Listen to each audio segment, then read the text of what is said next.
Hello everyone, I hope you guys are having a great day. So for today's video, we are going to be continuing to learn and explore chess openings where I will be playing something different from what I usually play. And so far we're playing quite a bit of Sicilian Dragon and I'm learning a lot from it. So we are going to be continuing to learn these accelerated dragon. And here we have b3. Okay, so unfortunately, we are by ourselves here. This is I guess, a pretty good way to deal with this. But I think the problem with playing b3 is that we can just play e5, and now we have sort of a um an English setup. And because the bishop is here, it's just staring at a protected pawn, so the bishop now has become much worse. Okay. So because usually this bishop would be on e3 instead of b2. Okay. A little bit weird by our opponent. If our opponent decided castle queenside, that will be something. I think I'm going to play h5 here. I don't know if I want to play they want to play h6, but we'll see. We'll see. There's actually a good chance our opponent will try to castle here. Knight g5. Okay. Uh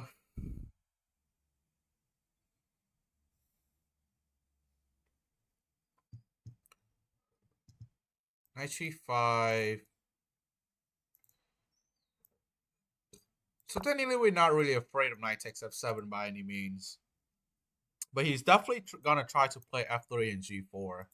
And I mean, like, people at this level, usually they don't really play with theory and anything like that. They just, I either play super defensive or just playing super aggressive. Okay.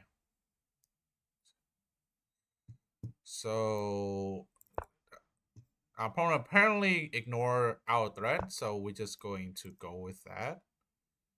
And here we are going to capture on d5.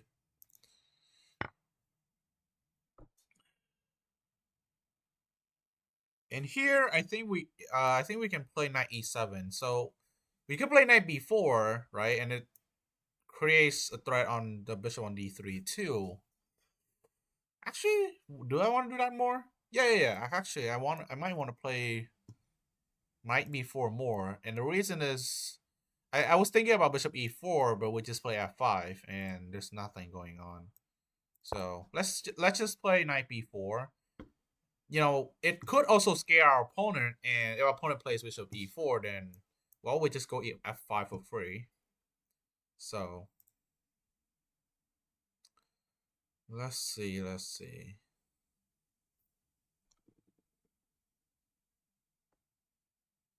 And if our opponent loses bishop, our opponent will lose essentially a very huge resource of attack. So, you know what we also have? We also have e4 here, actually. And okay, so a3. And notice here, some people might say, "Oh, you can take on d5 here." While it looks like a free pawn, we actually don't want to take on d5. Why? Because so after knight takes d5, bishop e4, we can defend with bishop b7. However, queen d3, after queen d3, things are a little bit complicated. We can, of course, go knight e4, knight f4, and we are sort of like out. We're sort of getting out. However, this d5 pawn is also doing the job of kind of blockading for our pawn structure. So if we take on d5, we have to make sure that there's no attack going on. But currently, you look at this position, the bishops are staring at our king. Like, everything is staring at our king side. So what we want to do more is to capture the bishop first. And You see, and here pawn takes has to be played, and the reason being is because we have e4 and opening up the diagonal and double attacking the queen and the bishop. So knight takes e4. We're just gonna take on b2, and now we're up a clean piece.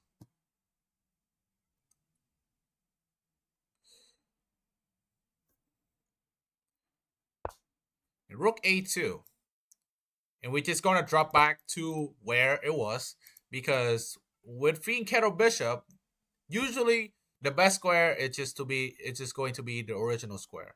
It's going to be the main defense resource for in front of your king.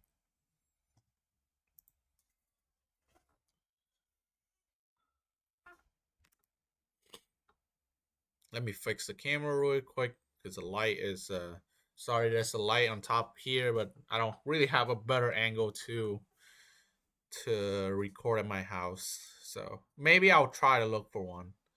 But again, I'm not very sure. So but now essentially white attacks is, I wouldn't say it's over, but at least it's much weaker now. And I think we're able to trade the knight, then we probably will be able to just cancel the attack. Okay, here our opponent just decided to play king d1, which kind of shows why, like, 300D's level, they really, it's good to stick with your plan, right? Like, I guess keeping the rook over on the king side is better. However, we're playing king d1 just blocks up this rook. I mean, look at this poor rook. It's not really doing anything. So now the question is, do we want to play bishop f5?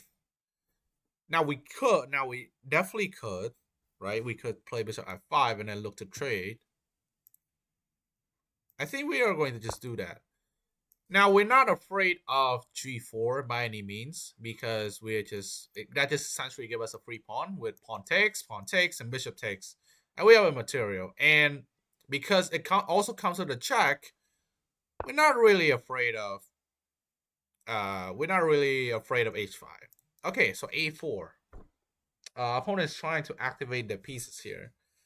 Now there are two things we can do. One is just take this.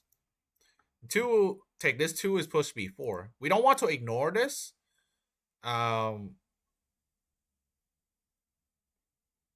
Because, well, our opponent's being attacked twice and it's only defended once.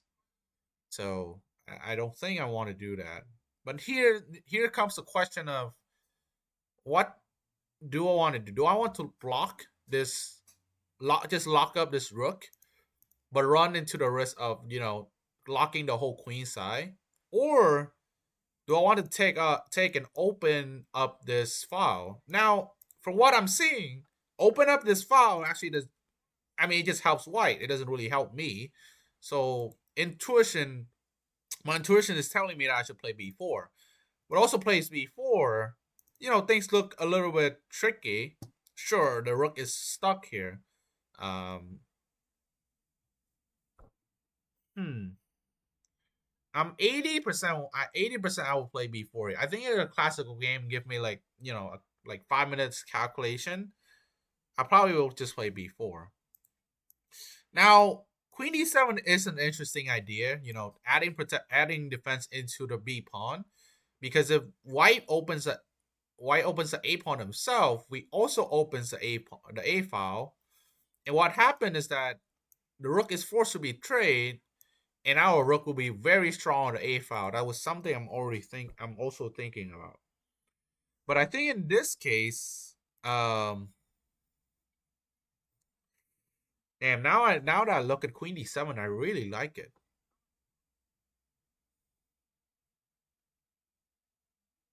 Queen d7 is also a move that I really just want to make, simply because it also connects the rooks. So that's what I wanted to do. Let's see.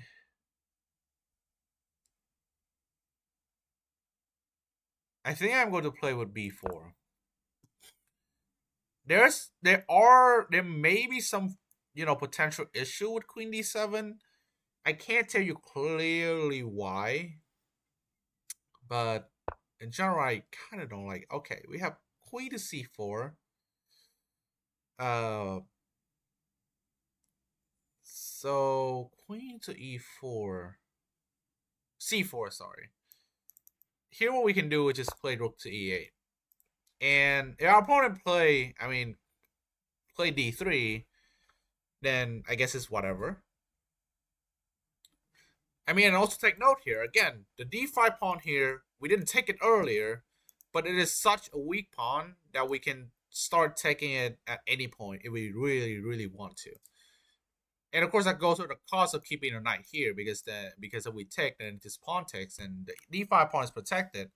But also, it doesn't really matter if the d5 pawn here is protected, because it's a block pawn. It's blocked by our d6 pawn. And as long as our d6 pawn doesn't fall, then we are always okay. So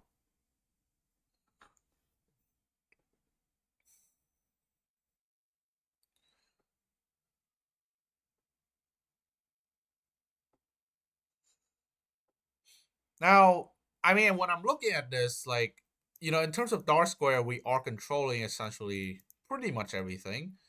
So this is one part I really like about playing b4. But on the other hand, by locking it up, I sort of don't like it.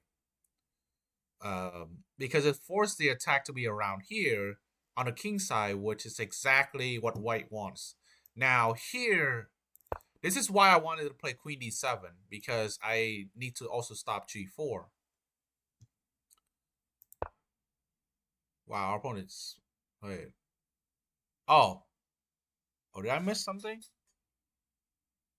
Oh, this is why queen c4 is a move. Oh, well played by our opponent. Oh. Now, here... Now, luckily, we have a move to... This is definitely a mistake by me. I really underestimate g4 here. Now, there's a move we can actually play, which is bishop d4. And this move is a very nice intermezzo that I had. Luckily, it worked out. But it's definitely... You shouldn't allow this at all. If you can.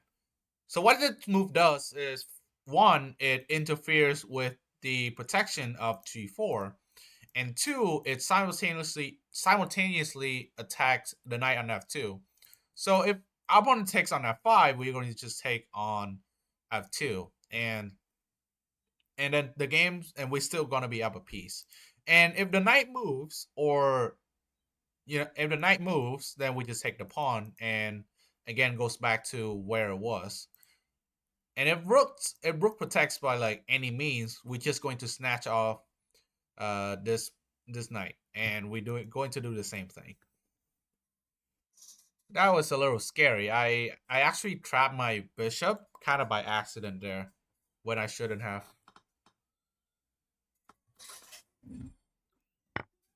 Okay, so our opponent took. We're just going to take on f2. It takes on g6. So now we're going to take back. Now the game definitely looks quite a bit scary. Okay, we have c3. Now, here's the thing. We actually don't want to take this.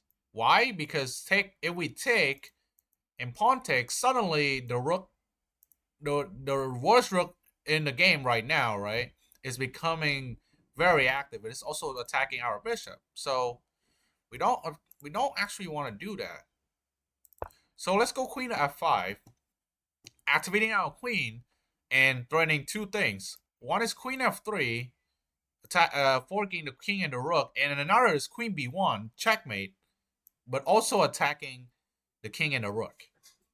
So white has to stop. And white can't. I don't think white can stop both of those threats. The only move that can stop both of those threats is queen e4, but our rook covers it. So, I guess c3 is a blunder.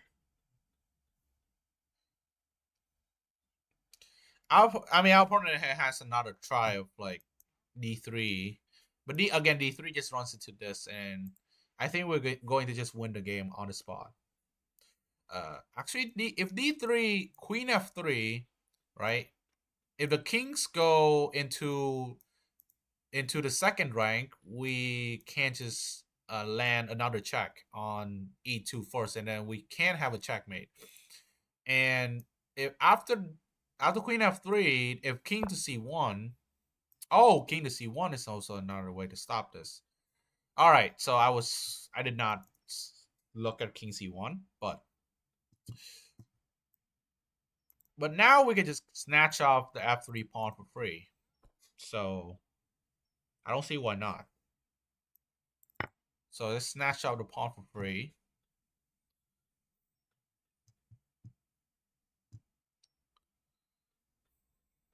Somehow our opponent is like, finding a lot of moves that somehow I miss. I guess today is just not a good day for me to play chess. I'm missing a lot of middle game plans and tactics and all that kind of stuff. And also notice that like even if the rook wasn't attacked, like white actually can't take on b4, and I just said that. Now here we can actually still win with pawn takes b4. Why? Because we open the c file and we going to have a checkmate threats. Now here we actually don't win the rook with pawn takes b4 because the queen can go back to f1 and defend. But we're going to just play queen to h1 check, and that is the end of the game. So let's analyze really quick. I think this game is, I'll say it's fairly simple per se. But here, right, what I was gonna do is trying to play d4, pawn takes, knight takes, and here, and the most popular response is knight c3. But I've been recently seeing a lot of e4, so. But knight f6, knight c3. This is what I was going to play. Oh, d6 is better. Okay, yeah, d6 is better. And bishop, but what if bishop e3? Oh, now you have knight g4. And if f3 here, okay, then bishop g7, bishop g e3, and then you just play a accelerated dragon. Anyways,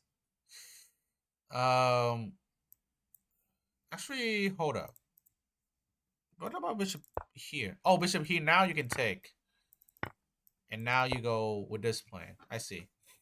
Move order is a little bit different and I switch off a lot.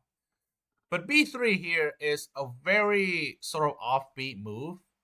I mean, and recently I've been seeing this quite a bit. And in fact, I've seen this in some of my blitz games that I play today and yesterday. So this is called the Old Sicilian. I don't know what that actually is, but sure. Okay. But the whole point of b3 is to fin kettle this bishop and also interfering with the plan of fin carrying our bishop. So say we play g6 here. Now bishop b2, knight f6. And it's a little bit annoying, right? Because pawn to e5. And then if knight d5, there's pawn to e6. And now the engine say that it's not good, but just look at this position. Like in a practical standpoint, you're already playing f6 and say bishop c4. You can't really castle kingside anymore. Like, do you actually want to see that? I mean, sure you can play this and kick off, but again, like this is good because if you are prepared for this, then you can play this position. However, I don't think that for like someone who, if you get out of book on essentially on this move, then you shouldn't play g6 and go into all the complications. And I chose e5 simply because bishop b2 here is a bad move. We just played d6. Because keep in mind here, if if we play e4 e5, right, knight f3, knight c6, and b3 here, this is also very bad. Like, you never see this move in an e4 e5 game, and the reason is the bishop. Why would you fiend kettle your bishop to a diagonal where it's ain't looking at a pawn, and even if you attack the pawn, you can just defend it with d6. Like, what are you gonna do? Like, even if you play something like d6, still fine. The bishop d2 here, like, white already loses a lot of advantage already for no reason. Like, here saying f5, like, in theory, you should not be allowed to play f5 as a good move. But you are, because white wastes a move playing b3. So this is a good offbeat opening that you want to, surprise some Sicilian players. But I wouldn't recommend it in the long run. It is equal, but it is very easy for black to play if black knows what they're doing. So I'm out of book here, just playing what I think is the best, and I know I just know this is just the best setup. Now look at this bishop. Look at this pawn chain. Like, what is this bishop going to do? You can play e4, f4 all you want, but first of all, it's blocked by the knight and f3, so you can't play f4. And if you're gonna try to spend like another 2 moves, knight g1, f4, like why are you trying to do that? Just like knight g1 or something? No. So knight c3. This is an okay move,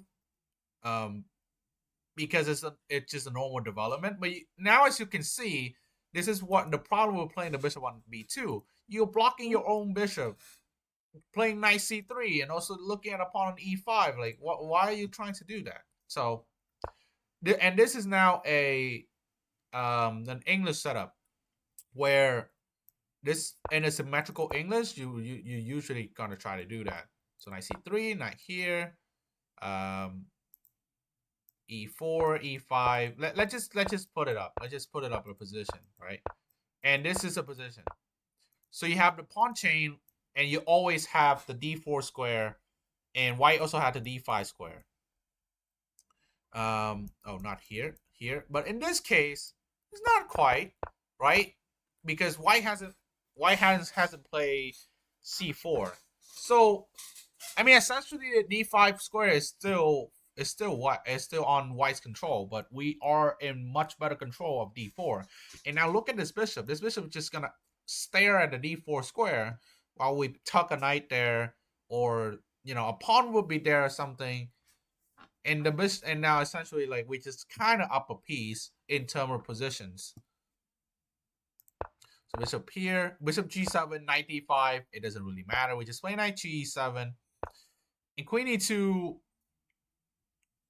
I don't know what it does. I mean, I was assuming that our opponent wants to castle queenside. And here I just play a6. I just castle. I mean, you can play a6 right away. You could castle. Anything is better. Like, doesn't matter, the etchings likes knight takes e5, bishop takes e5, and the knight b4 right away. But again, it doesn't really matter too much at the end of the day. So again, hitting us anything is good. So here h4, h5 is fine. It's saying it's a mistake because it still likes knight takes e5. In my personal, like, in my thoughts, I was never really considering knight takes e5. I didn't discard it because it's a bad move. I discarded it because I don't see anything going on here. Because I would not expect bishop takes e5. I would expect this. And I guess it's just good. This is just good, I guess. I mean, I would never see it as a -3 position for any reason. So I play h5 simply just to match it, and I mean, things going on. And here a6, a4 has to be played. I don't know why our opponent didn't really play it and allow us to play b5 for no reason. This is the problem of, like, ignoring your opponent's move and just only focus on your plan, right? When you have a plan, you also have to look at your opponent's plan, because see our opponent play f3, clearly trying to go for g4. But you see, I kind of just ignore it because I don't really care. And like the thing is b5 and I'm a move faster. Okay. So here, bishop d3. I mean, that's just a bad move. Like our opponent should have played this and maybe and play bishop here. But bishop d3 is just straight out a bad move. And you look at this, our opponent actually mostly never have time to play g4 throughout the entire game. Because first of all, we take on d5. That is just good. Now this is like the move that I want to see. And then knight to b4. Again, if bishop to e4, we just play f5. And the engine saying that you should sack the bishop because this bishop is just that bad. Um, and if g4 here, you ignore everything. Well, again, when you see and you see in the game, right? This sort of tactic is something that you might want to see. It is a sort of pattern that you can work on. However, it doesn't really work like all the time. It mostly works in the case where you know there are two pieces on on a diagonal next to each other, so you can always so that you can capture with the pawn. If you can't capture with at least two pieces while playing that move, then you shouldn't play it. So here, if g4, we just play e4, and our opponent can take, right? Takes king g7, and here, sure, our opponent can play this, and I don't know. I mean, what do you do? Trying to play queen g2, going for the attack, but our king is actually safe on the ace file. Funny enough, if rook g1, we just play queen f6. And funny enough, this is all defended. Like we defend these g6 defended, g7 is defended, g8 is defended. No, nothing on the ace file. I mean, you can try to sack, but not gonna work. Again, this is still cover. It looks dangerous, but there shouldn't be anything going on. So, yeah, our opponent essentially just like ignoring pretty much our attack as a whole. And here a3 is just like a very odd move. I don't like if I was going for the plan, I would just play g4. I don't understand what is wrong with like trying to play the move a3 and then just allows us to just force us basically to take the bishop. And here again, c6 c3 has to be played, but you look at it. I mean, look at this pawn structure. It is so ugly that I mean, I would just resign here. Like, I don't know why I'm getting into this pawn structure, to be honest. But yeah, our opponent took with the pawn, and then we just play e4, and then boom, we take the bishop. And then from here, it is sort of just easy. Everything is just kind of obvious. We play bishop f5 here again, because in any case, we can actually just trade off the bishop, trade off the knights, and essentially removing like the threat of the knight controlling a lot of squares here. Just say queen e3 again. We have a lot of moves. We can with queen e7. We can just take pawn takes, and we're fine. Here, our opponent play a4, and again, I will go really quick to this moment. I think I didn't like queen e7, which is like wrong because later on I still play queen e7, as you can see. But b4 is a good move. b4 is fine, and queen e7. I think I kind of when I was trying to calculate or look at my intuition on which move is better between queen e7 and b4, it's just a matter of preference on whether I would want to which one I want to play. So obviously we don't want to take this. You're still winning, but why activating your opponent's pieces for free? Well, you don't have to, right? So again, queen d7. I don't know what I looked at, but basically, I guess first of all, you can't take this because you're forced to do this. And now, guess what? Our rook just become like the most active rook ever. King e2 has to be played pretty much because your rook's going to be skew. And I mean, you play anything else and you get traded or something. So, but here I think I was looking at I'm